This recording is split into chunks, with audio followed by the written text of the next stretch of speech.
ఏటూ నగరం పోతే అక్కడ వెంకట్ టీచర్ ఇక్కడ అన్న మేము మేడారంలో ఉన్నాము వచ్చి పోండి ఇక్కడ దగ్గర వచ్చారు కదా అని చెప్పంటే ఏటూ నగరం నుంచి మేడారం వచ్చినాం. మేడారంలో శివాజీ అని బ్రదర్ను చూసిన వెంకట్ ఫ్రెండ్ సూడయ్య అనేది ఎంటికలు ఇట్లా పెట్టుకొని గడ్డం ఇట్లా పెట్టుకొని ఉన్నాడు. అడవిలో ఉన్నారు, ఆ చెట్లాలు ఉన్నారు. వీళ్ళు పోయి పరిచయం చేయగానే అన్న మీరు గద్దరన్న వేషం ఇస్తారా అని అడిగిన. ఇదేంటి నేనేంటి నేను గద్దరేంటి అని వాయిస్ ఆకు మళ్ళా నేనేంటి గద్దరేంటి అసలు ఏంటన్నా నాకు వన్ షివరింగ్ వస్తుందని చెప్పిండు. నిజమే అన్న అడిగేది ఒక సాంగ్ ఉంది మీరు వేస్తారంటే అంటే సరే నేను ట్రై చేస్తా అన్నాడు.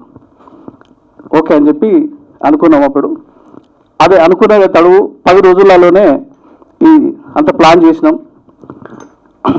తెలంగాణ వచ్చి 10 ఏళ్ళు అవుతున్న సందర్భంగా ఈ అమరవీరులను తలుసుకుందామంటూ ఈ పాట చేసినాం.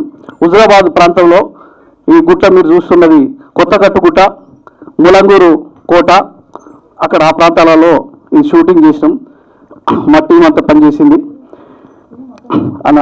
ఈ పాట చూసారు అతిథులు గెస్టులు మీరు వచ్చి మీ స్పందన చెప్తారు. ఈ యాదరెడ్డి సన్నివేశాలంతా ఉస్మానియా యూనివర్సిటీలో చేద్దాం అనుకున్నాం. గోపాల్ శర్మ గారు అన్న గంగారావు అన్న బాగా ప్రయత్నం చేశారు కానీ నేను చేద్దామని లెటర్ ఇచ్చినాను ఇక్కడ. కానీ మా టీంను హుజరాబాద్ నుంచి ఇక్కడ తీసుకురావాలి అదంతా నేను వేసుకొని పేపర్లో లెక్కలు వేసుకొని అదంతా చూస్తే అమ్మో ఇంత ఇది నేను చేయలేనని చెప్పి అక్కడే హుజరాబాద్లో ఏదో మార్కెట్లు పెట్టి పోలీసు ఇదంతా చేసినాను.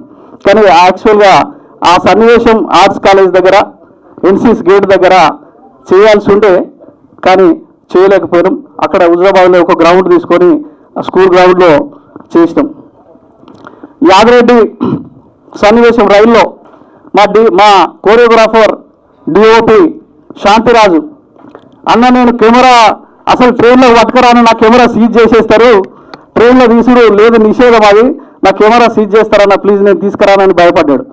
ట్రైన్ స్టేషన్లో కూర్చుని పెట్టి తీస్తా లెటర్ రాసినట్టుగా ట్రైన్ పోతుంటుంది ఈయన స్టేషన్లో కూర్చుంటూ రాస్తాడంటే నాకు వద్దు తమ్మి రాజు అట్లా నాకు వద్దు, నేను నీకు కెమెరా సీజ్ అయితే నేను కొనిస్తా కానీ నాకు స్టేషన్లో తీసుడు మాత్రం వద్దు, ట్రైన్లో తీయాలి నాకు ఆ సన్నివేశం అని చెప్పి నేను పట్టుబట్టిన.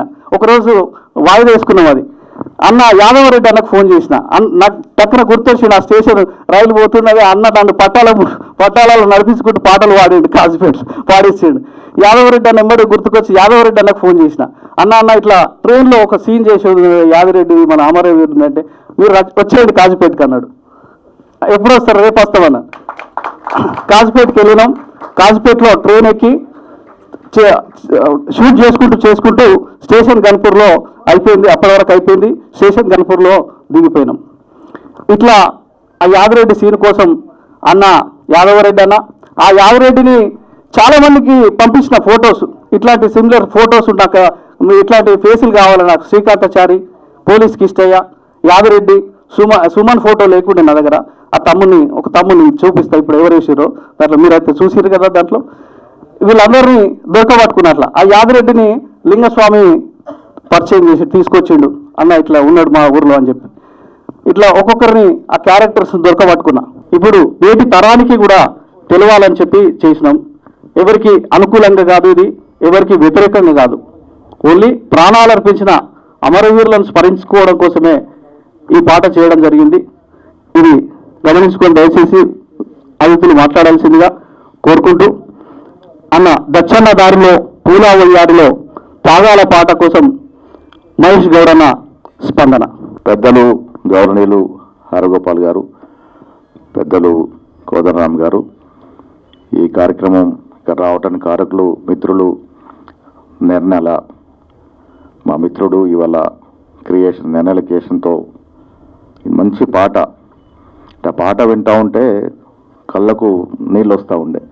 మరొకసారి ఆ ఉద్యమ రోజులు, ఆనాటి చీకటి రోజులు గుర్తు చేసుకునే విధంగా ఈ పాట ఉంది.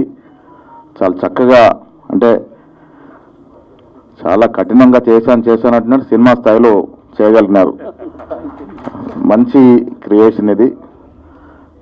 నటులు కూడా చాలా చక్కగా చేశారు. మా మిత్రుడు గంగారాం చూస్తూ ఉంటే నిజంగా కూడా నీలమైపోయి దాంట్లో పాత్ర నిర్వహించినాం. గద్దర్ వేష్ గారు కూడా బాగా చేయడం జరిగింది. కిషోర్ గారిని హృదయపూర్వకంగా మనం అందరము అభినందించాలి.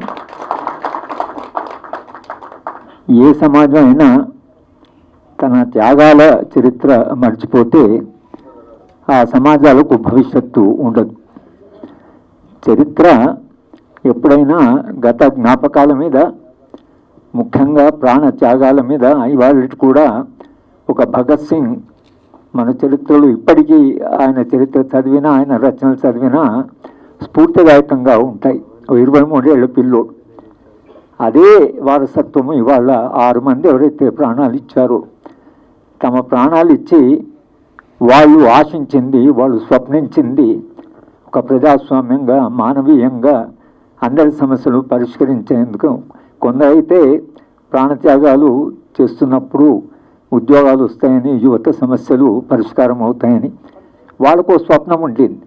వాళ్ళ ప్రాణాలు పోయినా సరే కానీ వచ్చే తరము మిగతా అందరూ సుఖంగా ఉండాలి, మిగతా అందరూ ఆనందంగా ఉండాలి అనేటువంటి స్వప్నం లేకపోతే త్యాగం సాధ్యం కాదు. అది మీరు భగత్ సింగ్ చరిత్ర అవుతే మనకు తెలుస్తుంది. త్యాగాలకి చాలా విలువ ఉంటుంది సమాజంలో. ఇవాళ కిషోర్ గారు చేసిన పని సాధారణమైన పని కాదు, చరిత్రను రికార్డ్ చేశారు. ఆ చరిత్ర అంటే తెలంగాణ చరిత్ర అత్యున్నతమైన త్యాగాలు చేసిన వాళ్ళ చరిత్రను ఆయన రికార్డ్ చేశారు. కనుక ఈ త్యాగాలు ఏవైతున్నాయో అవి వాళ్ళ మనకు నిజంగా జరిగిన విషాదం ఏమిటంటే, తెలంగాణ వచ్చిన తర్వాత నాకు నిజంగా తెలంగాణ అనౌన్స్ చేసిన రోజు అమరవీరుల స్థూపం దగ్గరికి వెళితే చాలామంది ఏడ్చారు, కౌగులించుకున్నారు, కాళ్ళు మొక్కారు. నాకు చాలా భయం వేసింది. భయం వేసిన రాత్రి పోయి నిద్రలేని రాత్రి నాకు నిద్ర కూడా పట్టలే. ఇంత ఆశిస్తున్నారు, ఇంత ఆనందంగా ఉన్నారు, ఇంత త్యాగాలు జరిగాయి, ఎటువంటి తెలంగాణ నిర్మాణం జరుగుతుందో అనే భయం కూడా నాకు వేసింది. అందుకనే నేను అది రాశాను. కోదండ గారి శ్రీమతి మర్నాడు ఎక్కడో కనిపించింది. ఏం సార్ ఒక్కరోజు నన్ను హాయిగా నిద్రపోదామంటే మీరు వ్యాసం రాసారు, పొద్దున వ్యాసం చదువుతున్నాయి, మళ్ళీ నేను డిస్టర్బ్ అయిపోయాను.